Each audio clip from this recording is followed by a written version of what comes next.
30일 캠페인 요한복음과 함께하는 20일.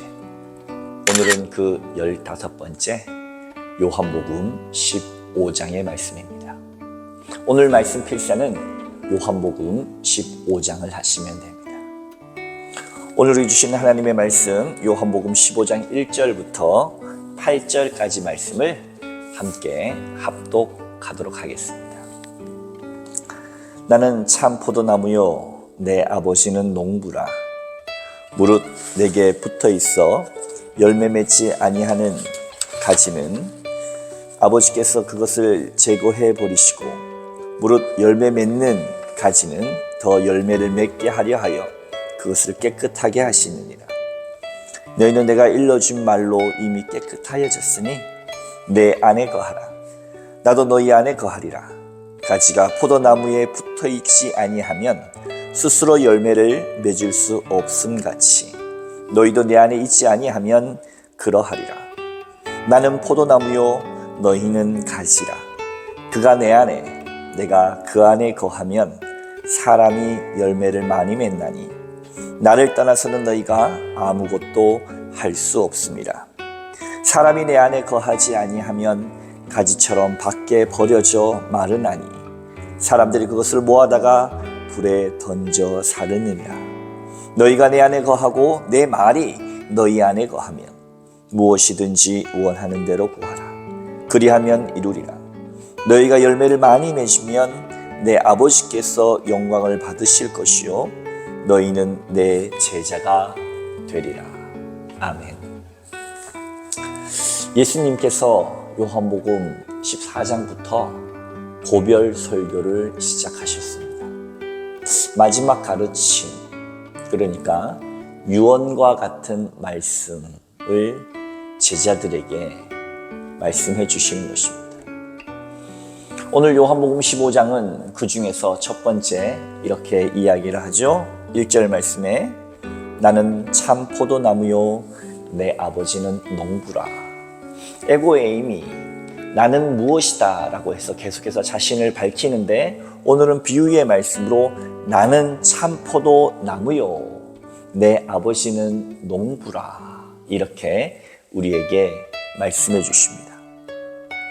오늘 말씀에서 나는 참 포도나무다 이렇게 이야기를 했는데요, 제가 지금 살고 있는 이 김제시 백구면에는 아주 유명한 것들이 있습니다. 그 첫 번째가 바로 벚꽃입니다. 곧 있으면은 벚꽃이 만개하여 이 군산과 전주를 잇는 정근도로라든지 주변이 또 우리 교회의 바로 동산의 왕 벚꽃나무라든지 화려한 벚꽃이 아마 필 것 같습니다. 저는 올해 이곳이 처음이라 한 번도 아직 경험해보지 못했지만 아주 기대하고 있습니다. 올해는 날씨가 조금 추워서 벚꽃 축제도 한 주 정도 미루어졌다고 하는데 아무튼 아주 기대가 됩니다. 그리고 또 하나 이 김제시 백구면에 유명한 것이 있는데 그것은 바로 포도입니다. 물론 난산교회도 유명하지요. 그렇지만 이 김제시 백구면 하면 이 벚꽃나무 그리고 포도나무 두 가지가 아주 유명합니다. 오늘 말씀 가운데 나는 참 포도나무다. 여러분, 참 포도나무가 있다면 거짓 포도나무도 있다는 것일까요? 이것은 이사야 5장 2절에서 또한 유래되어 온 말씀이다 라고도 볼 수 있는데요, 이사야 5장 2절에 보면 이렇게 나옵니다. 땅을 파서 돌을 제하고 극상품 포도나무를 심었도다. 그 중에 망대를 세웠고 또 그 안에 술틀을 팠도다. 좋은 포도 맺기를 바랐더니 들포도를 맺었도다. 아주 탄식하면서 나오는 장면인데요, 주님께서 이렇게 애써서 극상품 포도나무, 참 포도나무를 심었는데 이스라엘은 어떤 포도를 맺었다고요? 들포도를 맺었다라는 것이죠. 이토록 하나님께서 한탄하시는 이유는 주님은 우리를 참 포도나무로 만드시고 열매 맺기를 바라시고 그러한 포도나무에 붙은 가지가 되기를 바라시는데 우리가 그러지 못했다. 참 포도나무 안에 있는 참 포도나무 열매가 아니라 아주 신 것으로 여겨지는 들포도를 맺었다라는 것입니다. 여기서 하나님과 분리되어서 아름다운 포도를 맺지 못한 것, 그것을 이사야는 우상숭배라고 이야기합니다. 우상숭배라고 하는 것은 하나님 외에 하나님 자리를 차지하고 있는 것입니다.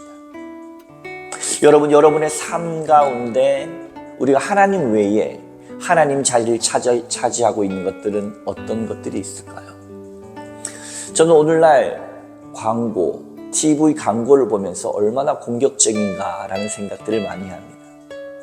좋은 차들, 배기량 높은 차들을 아주 멋지게 광고하면서 이런 차 정도는 타줘야 당신의 존재가 높아진다고 끊임없이 우리에게 욕망을 강요합니다.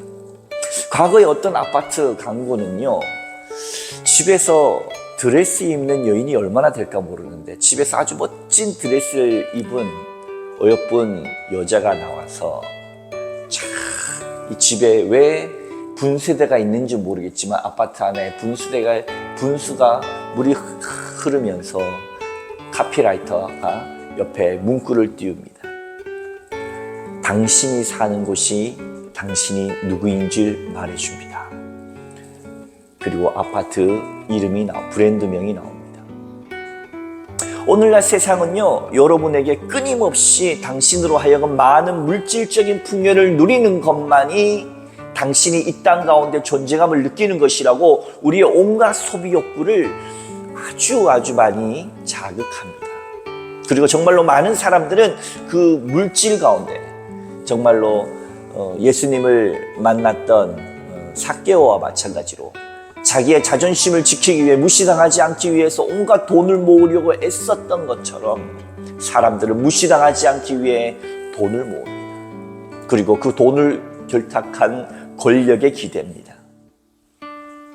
하나님만으로 채울 수밖에 없는 그 자리를 우리는 돈과 권력 그리고 쾌락으로 채우는 것들, 이것을 주님은 우상숭배다 이렇게 이야기합니다. 삭개오가 훗날 진정한 주님을 만나고 주님의 그 눈동자와 마주쳐서 그의 인생이 변화되었듯이 우리도 주님 안에서 이러한 모든 우상숭배가 내려지고 참 진리, 참 능력, 참 길, 참 생명 되신 예수 그리스도로 내 안에 내면이 가득해져서 저 세상의 것들이 나를 더 이상 좌지우지하지 못하도록 나 자신을 지켜가는 것, 주님이 기뻐하시는 참 포도나무의 열매가 되는 길인 줄 여러분 믿으시기 바랍니다.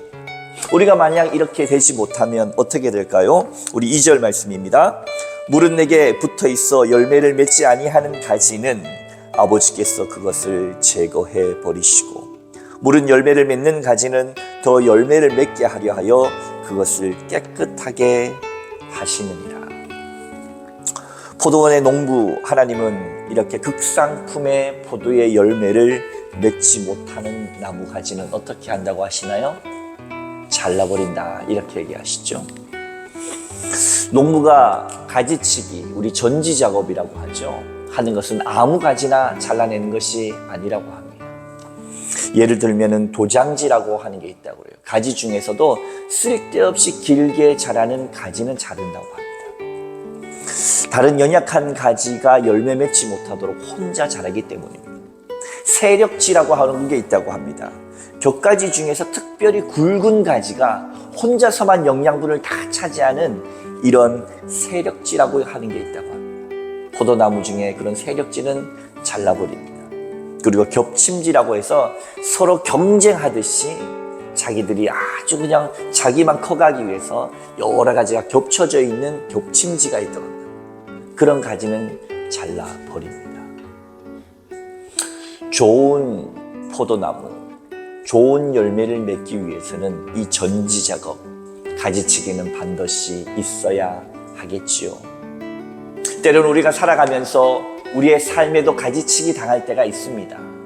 내 인생이 더 하나님 앞에 본질적으로 바로 서기 위해서 내가 내 삶의 고통과 고난을 당하는 경우가 간간히 있습니다.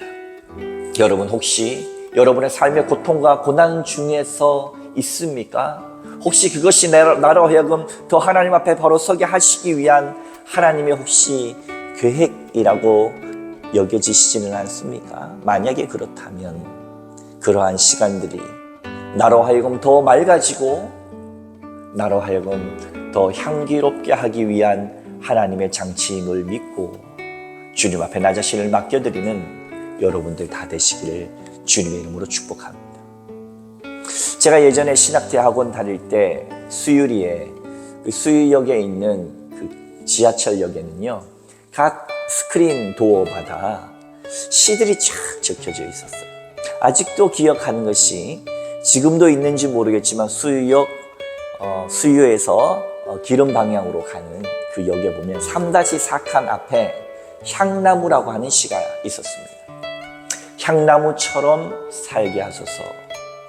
내 몸을 찍어 넘기는 도낀 날에도 향을 흠뻑 묻혀주는 그런 향나무처럼 살게 하소서. 때론 우리 삶에 도낀 날이 들어올 때가 있습니다. 그런데 정말 위대한 영혼, 예수님의 사랑은 내 몸을 찍어 누르는 그 도낀 날에도 향을 흠뻑 묻혀내는 인생, 향나무 같은 인생입니다. 그런 인생을 주님은 8절과 9절에 이렇게 이야기합니다. 너희가 열매를 많이 맺으면 내 아버지께서 영광을 받으실 것이요 너희는 내 제자가 되리라. 아버지께서 나를 사랑하신 것 같이 나도 너희를 사랑하였으니 나의 사랑 안에 거하라. 여러분, 우리가 좋은 나무 열매가 되어지고 또 주님 기뻐하시는 삶을 살아간다는 것은 무엇입니까? 바로 주님께서 원하시는 그 일을 우리 가운데 행하는 것입니다. 예수님이 기뻐하시는 일이 무엇입니까? 그것은 바로 귀신 들린 사람을 온전케 하고 병든 사람을 고쳐주고 소외된 사람의 친구가 되어주고 늘 하나님의 그 뜻 가운데 하나님의 말씀 가운데 거하는 것입니다. 그것이 무엇이죠? 지난 시간에도 이야기했지만 우리가 하나님의 사랑 받은 사람으로서 주님과 연합하고 주님과 함께 붙어있는 사람으로서 하나님의 뜻을 내 삶으로 번역해내는 인생입니다. 그것이 다름 아니라 바로 우리 교회의 비전인 것입니다. 우리는 하나님의 사랑을 충만히 받아 주님과 연합한 존재들입니다. 주님은 농부시고 예수님은 포도나무시며 우리는 가지입니다. 하나입니다. 그 안에서 우리가 주님의 참 제자가 된다는 것은 다른 것이 아니라 서로 사랑하라. 이로써 너희가 내 제자가 된 줄 알리라. 말씀하신 것처럼 하나님 사랑받아 서로 사랑하는 존재가 되는 것입니다. 그리고 그 사랑을 이웃과 함께 나누는 난산교회가 되어질 때 우리는 주님 안에서 참 극상품 포도가 되는 줄로 여러분 믿으시기 바랍니다. 사랑하는 또한 시청자 여러분, 때론 우리의 삶 가운데 날카로운 도낀 날이 들어올 때 말처럼 쉽지 않지요. 그러나 나의 인생이 예수 그리스도의 이 사순절기 십자가를 깊이 묵상하며 조용히 그에게 나의 향기를, 예수 그리스도의 향기를, 더 맑음을 흠뻑 묻혀낼 수 있는 참 향나무 같은 극산품 포도와 같은 인생들이 다 되시기를 주님의 이름으로 축원합니다. 이 시간 함께 기도하겠습니다. 사랑과 은혜가 풍성하신 하나님 아버지 감사합니다. 주님은 우리를 극상품 포도로 만드셨는데 이스라엘 백성과 같이 들포도가 되어버리지는 않았습니까? 때로는 우리의 삶 가운데 가지치기 당한다 할지라도 그것들 통하여 하나님 더 향기로운 사람, 더 맑아진 사람이 되게 하실 뿐만 아니라 하나님 사랑받아 우리가 더욱 하나님 주님 안에서 서로 사랑하고 이웃과 사랑을 나눌 뿐만 아니라 때로는 나에게 돌아오는 그 도낀 날에도 향을 흠뻑 묻혀내는 참 주 예수 그리스도의 사람으로 이 땅 가운데 참 포도나무로 살아갈 수 있도록 참 포도나무의 가지로 살아갈 수 있도록 주님 축복하여 주시옵소서. 모든 것 감사드립니다. 오늘도 함께 하실 주님을 찬양하며 거룩하신 예수 그리스도의 이름으로 간절히 기도하옵나이다. 아멘. My Jesus, my Savior.